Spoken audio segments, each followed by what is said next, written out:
प्यारे बच्चों, आइए सॉल्व करते हैं एक numerical problem based upon Faraday's laws of electromagnetic induction. इस न्यूमेरिकल के साथ साथ हम पॉजिटिव और नेगेटिव मैग्नेटिक फ्लक्स के बारे में भी जानेंगे और गॉस लॉ इन मैग्नेटिज्म को भी समझेंगे। तो चलिए शुरू करते हैं। A circular coil of radius 10 centimetre 500 turns.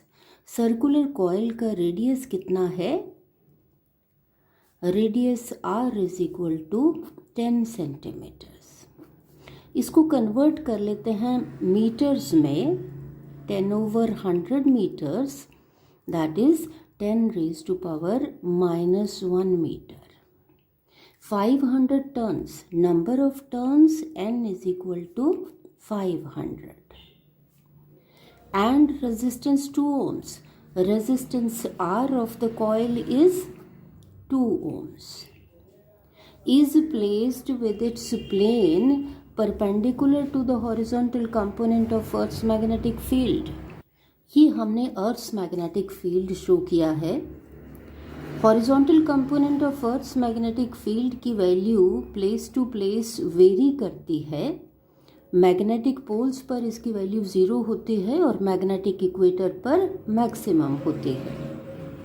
Eight the point of observation it is 3.0 into 10⁻⁻5 tesla. इस मैग्नेटिक फील्ड में कॉइल को रखा है with its plane perpendicular to it. बच्चों, ये कॉइल है। This is plane of the coil, this is area vector normal to the plane of the coil, और इस कॉइल को इस तरह से रखा है with its plane perpendicular to H. That is area vector and H vector, they are in same direction. Angle between H and A is 0। आगे कहा है कि it is rotated about its vertical diameter through 180 degree in 0.25 seconds. इस coil को इस तरह से rotate किया है अबाउट इट्स वर्टिकल डायामीटर। तो एरिया वेक्टर अब इस डायरेक्शन में पॉइंट करेगा और इस पोजीशन में एरिया वेक्टर की जो डायरेक्शन है मैग्नेटिक फील्ड के अपोजिट हो जाएगी। बच्चों, क्योंकि कॉइल को मैग्नेटिक फील्ड में रखा है तो कॉइल के साथ कुछ मैग्नेटिक फ्लक्स लिंक्ड होगा। मैग्नेटिक फ्लक्स किसके बराबर होता है? B vector dot area vector. यहाँ पर B vector is equal to H vector dot area vector. अब क्योंकि कॉइल को रोटेट किया है, so magnetic flux linked with the coil will change.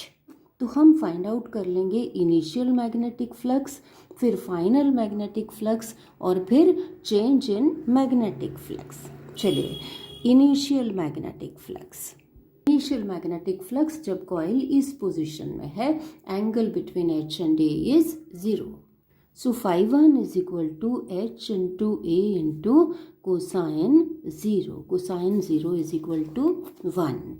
H की वैल्यू है 3.0 इंटू 10⁻⁻5 टेस्ला। एरिया ए कितना हो जाएगा? Area of circular coil pi R square equal to pi into square of this 10⁻⁻2 metre square. So A की जगह हम लिखेंगे pi into 10⁻⁻2 metre square. जो कोसाइन 0 1, तो ये आ जाएगा 3 पाई इंटू 10⁻⁻7। यूनिट्स हो जाएंगे। फील्ड का यूनिट टेस्ला, एरिया का यूनिट मीटर, मीटर स्क्वेयर, सो टेस्ला मीटर स्क्वेयर और वेबर। ये हुआ इनिशियल मैग्नेटिक फ्लक्स जब कॉइल इस डायरेक्शन में है। अब इसको रोटेट कर रहे हैं इस तरह से, तो इस पोजीशन में मैग्नेटिक फ्लक्स हो जाएगा। Final magnetic flux φ2 is equal to H into A into cosine 180 degree. So this is equal to minus h into a, cosine 180 minus 1. अब जब h into a है इतना तो minus h into a minus 3 pi into 10 raised to power minus 7 tesla meter square. Find out कर लेते हैं change in magnetic flux. phi 2 minus phi 1 equal to phi 2 है minus 3 pi into 10 raise to power minus 7 tesla meter square minus phi 1 है 3 pi into 10 raise to power minus 7 tesla meter square. तो ये आ जाएगा 6 pi minus 6 pi into 10 raise to power minus 7 tesla meter square और vapours. हमें पता है कि whenever there is a change in magnetic flux an EMF is induced. According to Faraday's laws of electromagnetic induction, induced EMF E is equal to minus d phi by dt. This is for one turn. For n turns it will be minus n into d phi by dt. Negative sign tells the polarity of the induced EMF. This is in accordance with Lenz's law. D phi is small change in magnetic flux in small time dt. तो d phi इतना हो गया, dt कितना है, कितने time में ये change हो रहा है, 0.25 seconds. So dt is equal to 0.25 seconds. Values substitute कर देते हैं.